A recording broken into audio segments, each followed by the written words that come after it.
bonjour à tous. Très heureux de vous retrouver pour ce nouveau live proposé par la plateforme Pharmacy Lounge. N'hésitez pas à vous inscrire sur l'outil si vous êtes pharmacien, c'est gratuit, confidentiel et sécurisé.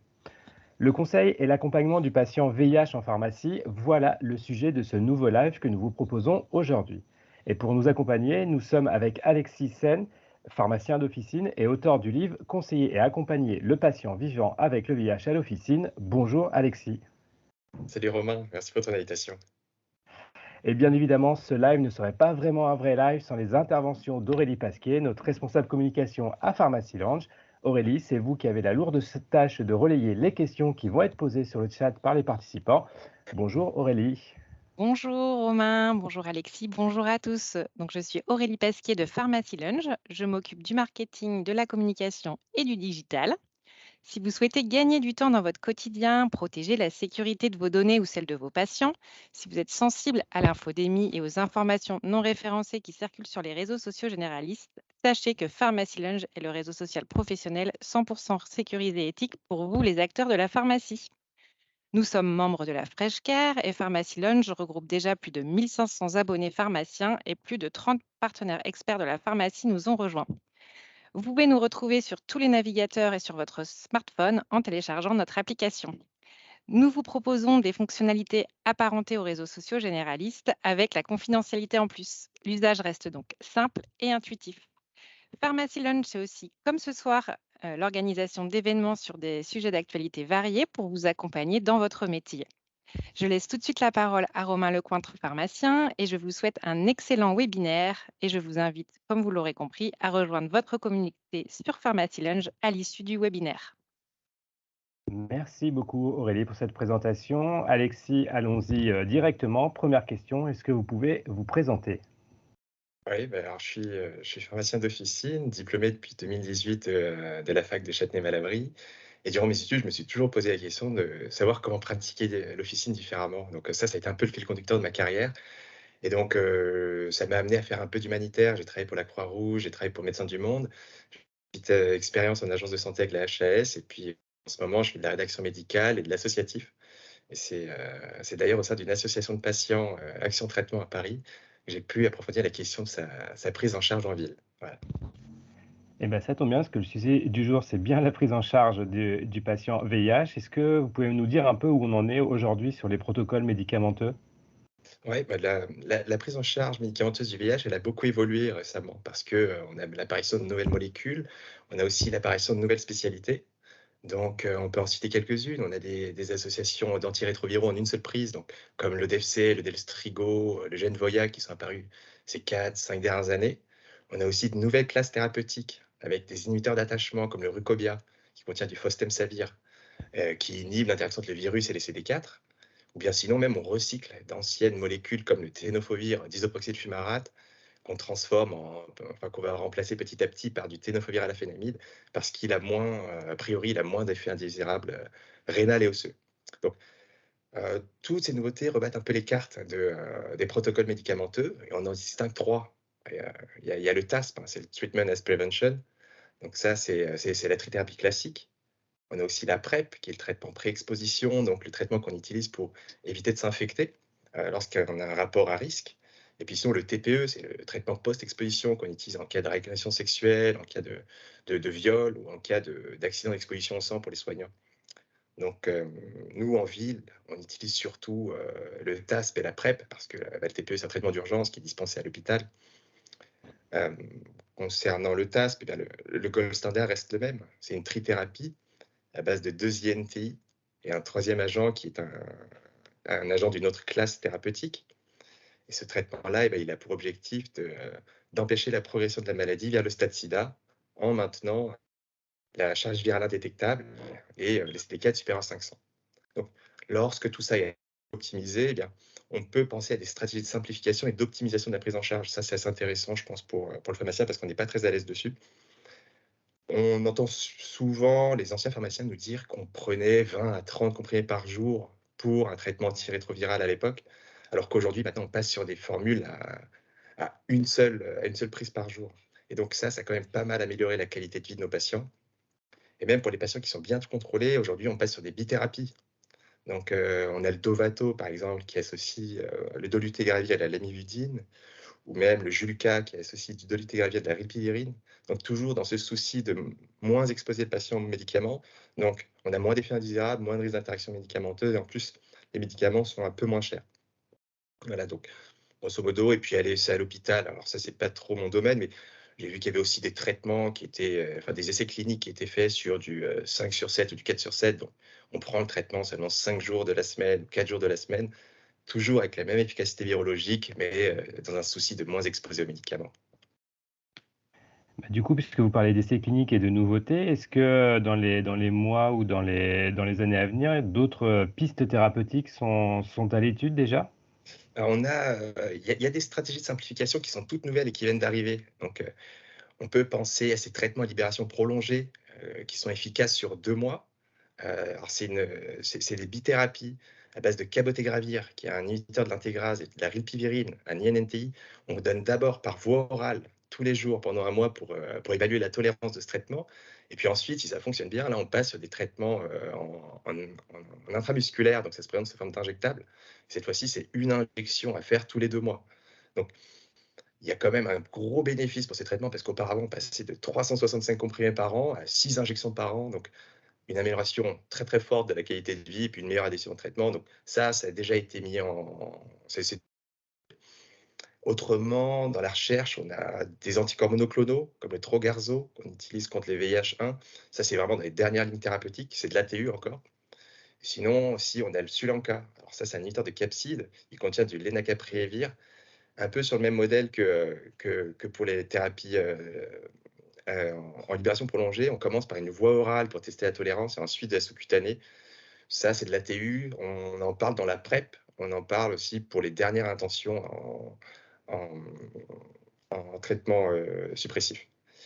Et sinon, en développement, oui, j'ai vu que aussi la FDA avait approuvé 2 inhibiteurs de la protéase boostés, non pas par du ritonavir comme on le fait chez nous, mais par du cobicistat. Voilà, donc ça, c'est quand même assez intéressant. Et puis, on essaie d'initier aussi des PrEP avec sous implant. Donc, un peu à l'image des contraceptifs implantables qui ont une efficacité sur plusieurs mois, plusieurs années. La PrEP implantable est à l'essai en ce moment. Alors, vous avez parlé à plusieurs reprises de la PrEP et notamment l'une des possibilités thérapeutiques en ville. C'est assez récent. Comment s'est passé, vous qui êtes pharmacien d'officine, comment s'est passé cette arrivée de cette nouvelle thérapeutique, de cette nouvelle prise en charge en ville? Ouais, alors la prise en charge en ville, elle a quand même été assez nouvelle pour nous parce que, enfin, auparavant, la PrEP était restreinte aux hospitaliers. Elle a été ouverte aux médecins de ville en 2021. Donc forcément, on a été amené à dispenser beaucoup plus de PrEP qu'auparavant. Et je pense qu'il faut avoir certaines notions en tête comme par exemple la PrEP. Enfin, déjà, c'est une bithérapie, elle est composée d'antricitabine, d'isoproxyl fumarate. Elle vise à limiter le risque de contamination, donc elle limite uniquement, elle ne l'annule pas. Donc c'est pour cette raison qu'il faut l'inscrire dans une stratégie de prévention globale, avec notamment le port du préservatif, un dépistage régulier du VIH, des IST, et aussi il faut penser à la vaccination, notamment pour le VHB ou pour le papillomavirus. Euh, En ville, je pense il faut qu'on connaisse, il faut qu'on maîtrise les modes de prise, les modalités de prise, parce qu'il y en a 2 types. Une qui est à l'AMM, c'est la prise continue. Donc, on prend un comprimé tous les jours de manière continue pour se protéger. Il faut savoir que dans ce mode d'action-là, enfin, dans cette modalité de prise, la, le, le- la PrEP est efficace seulement après 7 jours de prise. Ça, c'est quelque chose qu'il faut noter et sur laquelle il faut bien insister. Et surtout, si on compte l'arrêter, eh bien, il faut l'arrêter 7 jours après le dernier rapport. Autrement, ce rapport-là est à risque. Donc ça, c'est la première modalité de prise. La deuxième, c'est une prise discontinue. Elle est hors AMM, mais par contre, elle a l'avantage de cibler les rapports lorsqu'ils sont peu fréquents. Donc là, on donne une dose de charge, c'est 2 comprimés d'un coup, 24 heures à 2 heures avant le rapport, et ensuite un comprimé tous les jours pendant 2 jours après le rapport. Donc voilà, enfin, je pense que le pharmacien sur cette question-là doit peut-être mieux se former, mieux se préparer et surtout avoir des outils clairs à donner à ses patients pour lui permettre de comprendre plus simplement c'est la complexité de ces modalités de prise. Est-ce qu'on a quelques retours déjà? Parce que maintenant ça fait plusieurs mois. Est-ce qu'on a des retours du terrain sur cette, nouvelle pratique, sur ces nouvelles dispensations? Est-ce qu'il y a eu une augmentation? Est-ce que finalement c'est passé tout doucement? Est-ce que vous avez des retours? Hem, alors les chiffres sont un peu truqués, enfin ils sont un peu faussés à cause du covid. Parce que justement le confinement a pas beaucoup enfin, a forcément influencé négativement la prise de PrEP et c'est d'ailleurs pour cette raison-là qu'on a facilité la prescription de la PrEP. Donc de mon expérience, je dirais que j'ai vu peut-être plus de PrEP avant le covid qu'après le covid. Voilà. Et bon, ça reste de mon expérience, il faudrait regarder les chiffres de l'assurance maladie pour le remboursement de ces médicaments-là. Très clair. Aurélie, est-ce que nous avons des questions sur le chat? Oui, tout à fait. Des questions pour vous, Alexis. Peut-on transmettre le virus lorsqu'on est sous traitement? Alors, hem, on peut alors le traitement classique, la trithérapie, le treatment as prevention, lorsqu'il est bien, contrôlé, enfin lorsqu'il est bien instauré et lorsque le patient est bien suivi, on considère dans ces conditions-là, c'est-à-dire au moins 6 mois de traitement avec une charge virale indétectable et un suivi régulier du dépistage des autres IST, on considère que le risque est négligeable. Alors quand je dis négligeable, c'est les termes des experts, c'est le terme que les experts emploient dans leurs recommandations. De mémoire, le risque de transmission varie entre 1 pour 7 000 et 1 pour 38 000 selon le rapport. Donc voilà, on considère aujourd'hui qu'il est négligeable parce que le traitement est bien contrôlé. Merci pour cette réponse. Et quel avantage du Cobistat, excusez-moi pour la prononciation, par rapport au ritonavir?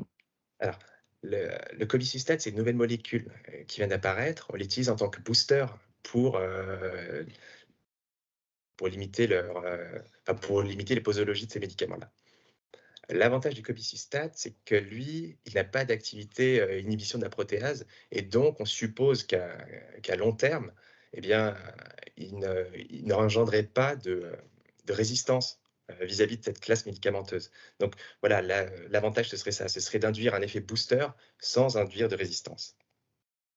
Merci pour cette réponse. Une personne a également levé la main. Je ne sais pas si elle souhaite activer son microphone pour poser la question ou rédiger la question dans le chat. En tout cas, la parole est à vous.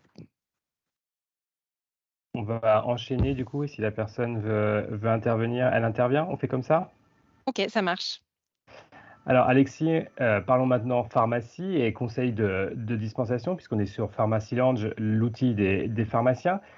Quels sont pour vous les points importants lors d'une délivrance d'un traitement VIH à l'officine?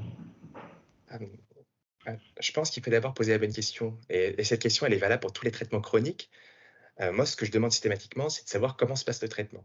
Donc, à partir de là, on peut récolter pas mal d'informations, notamment sur le mode de prise, la tolérance, l'association éventuelle à d'autres traitements.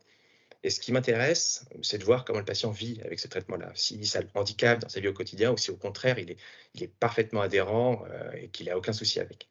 Donc, en posant cette question, on peut évaluer plusieurs points. Le premier, c'est l'observance. On peut bien sûr le regarder sur nos logiciels et voir si le patient récupère ses traitements toujours au même moment du mois. Et on peut évaluer avec cette question les freins qui existent à la prise de ce traitement. Moi, j'ai le souvenir de ce patient qui lui prenait un traitement antirétroviral, mais il le prenait à l'heure du déjeuner, à la cantine, avec ses collègues. Et forcément, bah, ça induisait une gêne. Enfin, il voulait pas que tout le monde apprenne qu'il était malade. Et il avait mis en place des stratégies d'évitement. Il le prenait aux toilettes, il le prenait discrètement à table. Et donc, ça décalait systématiquement ses heures de prise. Et parfois même, ça engendrait des oublis. Donc, ce qu'on lui a proposé, eh bien, c'était de prendre ce traitement-là, à un repas qu'il est sûr de prendre à la même heure et qu'il est sûr de prendre à heure fixe. Donc, on s'est dit au dîner, ce serait bien de lui proposer au dîner. Et puis surtout, on lui a dit, il faut l'associer à un espèce de rituel, à un geste qu'il ferait à chaque fois. On lui a dit, lorsque vous mettez la table, eh bien, vous posez votre verre, et dans ce verre, eh bien, vous mettez votre médicament. Et en faisant ce genre de choses, eh bien, on s'est rendu compte que le patient prenait bien plus régulièrement son médicament. Donc, je pense que le pharmacien doit s'améliorer sur ces choses-là et essayer de trouver des solutions aux problèmes d'observance. Et aussi, l'observance, elle est beaucoup conditionnée par les effets indésirables des médicaments. Donc, je pense qu'on se doit aussi les avoir en tête pas forcément les connaître par cœur pour chaque molécule, mais connaître les effets indésirables de classe de chacun. Et ça nous permettrait de les prévenir et d'orienter le cas échéant. Enfin, les inhibiteurs de la protéase, par exemple, ça provoque des troubles métaboliques à long terme. Donc, juste le renvoyer vers le médecin, vers un diététicien, par exemple, pour permettre de prévenir ces troubles. Et du coup, à côté de cet aspect purement pharmacologique, est-ce qu'au moment de la dispensation, il y a d'autres conseils qui peuvent être donnés, notamment pour améliorer l'observance ou la gestion des effets indésirables? Ouais, moi j'essaye de travailler systématiquement, enfin une compétence à chaque distanciation. Je me dis que c'est bien d'établir un plan de prise, par exemple pour apprendre au patient à être autonome vis-à-vis de son traitement. Lorsqu'il y a par exemple un oubli, lorsqu'il vomit, lorsqu'il y a de la diarrhée par exemple, savoir comment le rattraper, ce traitement. Et donc ce que je fais en général, eh bien c'est je dessine une horloge sur une feuille, je note l'heure de prise habituelle et sur cette horloge, je note l'intervalle de temps durant lequel le patient peut rattraper son comprimé si jamais il y a un souci. Donc voilà, le rendre plus autonome vis-à-vis de ce traitement. Aussi, sur cette horloge, on peut noter si le traitement doit être pris avec un repas ou hors du repas. Parce qu'on sait que la nourriture influence énormément les concentrations plasmatiques, influence énormément les aires sous la courbe, et donc peuvent jouer sur l'efficacité du traitement. Quand on regarde les monographies, on se rend compte que certaines monographies préconisent des quantités de kilocalories nécessaires pour une meilleure optimisation du traitement, mais aussi des quantités de kilocalories d'origine lipidique. Donc, on peut aller très précisément dans le détail à ce niveau-là. Et au contraire, pour d'autres molécules, on voit qu'il faut prendre à jeun parce que sinon, ça majore les effets indésirables. Donc, ça, je pense que c'est la première chose, c'est d'établir un plan de prise. Et lorsque ce plan de prise est vraiment bien géré, eh bien, c'est de parler d'automédication. Parce qu'il y a beaucoup de médicaments en vente libre qui peuvent induire des effets indésirables. Donc, moi, je pense notamment aux anti-inflammatoires non stéroïdiens, ibuprofène, aspirine, par exemple, qui majorent les néphrotoxicités du tenofovir. Ou encore, on a des IPP en vente libre qui sont contre-indiqués avec la ripivirine. Et puis alors ça, on n'y pense jamais, mais tous les complexes de vitamines peuvent former des complexes avec les inhibiteurs de l'intégrase et diminuer leur efficacité. Bon, ça, c'est plutôt de la précaution d'emploi et donc on peut décaler les prises. Voilà. Mais sinon, à côté de ça, on a la phytothérapie classique, les millepertuis, la lovastatine qu'on retrouve dans la levure rouge et puis le charbon activé. Voilà, donc ça, c'est des éléments qu'il faut aborder, je pense. Et en dernier, je dirais la vaccination, parce que maintenant, le pharmacien a un grand rôle dans la vaccination. Et donc, il faut savoir que nous, on voit le patient 12 fois par an, donc beaucoup plus souvent que le spécialiste ou que le généraliste. Et donc là, on peut parler du calendrier vaccinal qui est particulier. Ce n'est pas tout à fait le même calendrier vaccinal que pour la population générale. Donc, avoir en tête que le DTP, c'est tous les 10 ans après 25 ans, que le pneumocoque, c'est tous les 5 ans, que la grippe est à faire tous les ans, et on a maintenant le vaccin Covid. Donc voilà, avoir en tête ces différents éléments pour le suivi à long terme. Je vois qu'Aurélie, on a des questions dans le chat. Est-ce que vous voulez intervenir? Tout à fait. Alors, Alexis, comment les pharmaciens peuvent-ils collaborer avec d'autres professionnels de santé? Ah, la question. Et des associations de patients pour offrir un accompagnement aux patients atteints du VIH. Est-ce que la question est claire pour vous? Vous voulez que je la Euh, répète? non, non, c'est très clair. C'est simple, hein, le pharmacien d'officine, lui, peut travailler pour une association de patients. C'est aussi simple que ça. Et ça, on nous en parle jamais à la fac, et je trouve ça quand même assez dommage. Parce que on est formé à l'ETP. Donc on est formé à l'ETP, on peut tout simplement postuler et s'inscrire dans un programme d'éducation thérapeutique.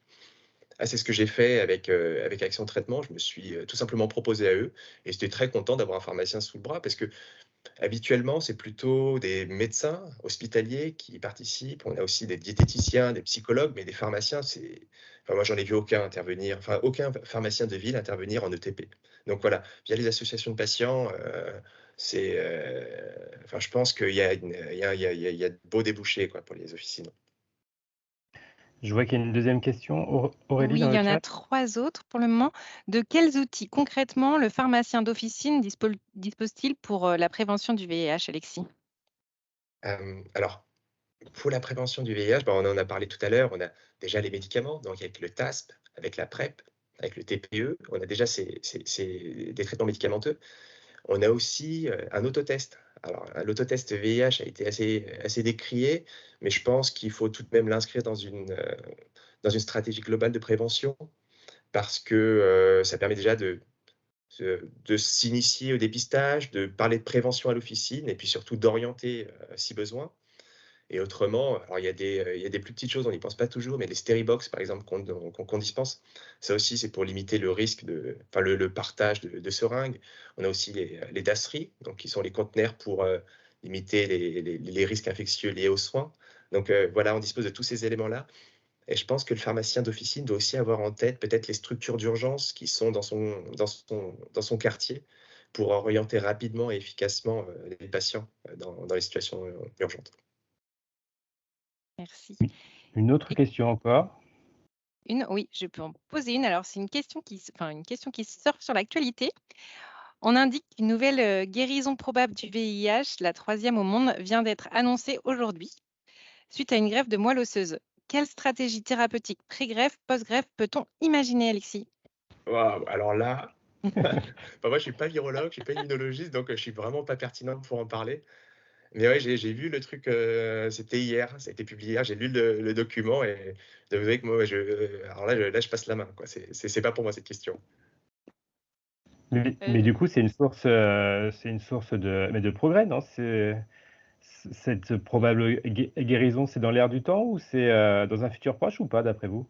Heu, Franchement, alors moi j'ai aucune idée sur la question. Ce que j'ai lu sur cette étude, c'était que alors on avait une mutation sur le CCR5. Alors c'est un des récepteurs qui est présent sur les CD4 et qui permet d'accrocher le virus sur les CD4, sur les cellules. Et il se trouve que ce récepteur-là n'est pas majoritaire. En général, on a plus CXCR4. Donc, bon, je me demande si c'est pas parce qu'il y a un virus bien particulier, dans une situation bien particulière, et que ça ne toucherait pas finalement très, très, très peu de monde, ce genre de choses. Mais bon, après, il vaut mieux rester optimiste et je pense que forcément, à un moment ou à un autre, on va réussir à trouver une solution, même si le virus s'adapte pratiquement à tout, quoi. Moi, je voudrais revenir sur un sujet, Alexis. On a parlé de la formation qui était importante des pharmaciens. Où peut-on trouver, pardon, des ressources sur ce sujet, des vraies ressources qui peuvent être proposées aux pharmaciens, tout simplement pour maintenir ses connaissances? Parce qu'on l'a vu aussi, les traitements évoluent assez régulièrement, donc il faut se tenir à jour. Qu'est-ce que vous conseillez? Alors, moi, il y a 3 documents que je recommande. Le premier, c'est le rapport Morla. Alors lui, c'est une recommandation d'experts heu, sur le VIH et sur le VHB, même sur le VHC, sur tous les IST de manière générale. Il est mis à jour régulièrement. La dernière mise à jour date de 2018. Voilà, donc ça, c'est le premier document. C'est le document qui fait un peu référence en termes de stratégie thérapeutique en France. Autrement, on a aussi les recommandations de la European AIDS Society. Eux, ils ont mis à jour leurs documents en octobre 2022. Et sinon, on a le site de la SFLS, c'est la Société française de lutte contre le sida. Eux, ils font pas mal de formations pour les professionnels de santé et c'est quand même bien fichu et en accès libre sur internet, donc autant en profiter. Super. Aurélie, est-ce qu'on a d'autres questions sur le chat avant de conclure ce live? J'en ai une dernière, un petit peu technique. Quelle est la différence entre le tenofovir disoproxyl fumarate et le tenofovir alafenamide? Excusez-moi pour les prononciations. Alors, ces 2 molécules, enfin disons qu'on a retravaillé le tenofovir pour, le transformer, enfin pour lui donner moins d'effets indésirables. Alors, le tenofovir disoproxyl fumarate, lui, c'est l'ancienne forme, c'est la forme historique que l'on connaît. Les traitements à long terme, provoquent des effets indésirables, rénals et des effets indésirables, osseux. Donc, ce qu'on a essayé de faire, c'est de retravailler cette molécule pour limiter la concentration plasmatique du tenofovir, qui lui est son métabolite actif. Donc, avec le tenofovir alafénamide, on en a beaucoup moins dans le plasma et par contre, on a toujours la même efficacité, intracellulaire. On a toujours la même concentration intracellulaire, pardon. Donc voilà, on donne des doses plus faibles de tenofovir alafénamide et donc forcément, on imagine qu'à long terme, eh bien, ces effets indésirables rénals et osseux vont être plus faibles. Mais bon, ça reste à confirmer par des études de pharmacovigilance. Bah, je pense que pour respecter le timing, on va conclure. Aurélie, vous êtes d'accord? J'en suis parfaitement d'accord. Merci beaucoup. C'était très intéressant, Alexis. J'ai appris beaucoup de choses. J'espère que vous aussi, chers participants, c'est le cas. Eh ben, moi aussi, je vous remercie, Alexis, pour toutes ces informations précises qui vont sûrement aider les pharmaciens qui étaient à l'écoute. Je rappelle aussi que vous êtes l'auteur du livre qui s'appelle Conseiller et accompagner le patient vivant avec le VIH à l'officine, bah, pour celles et ceux qui voudraient approfondir le sujet. Merci Aurélie pour votre participation et la gestion des questions posées sur le chat. Et nous vous donnons rendez-vous très prochainement pour un nouveau live. À bientôt.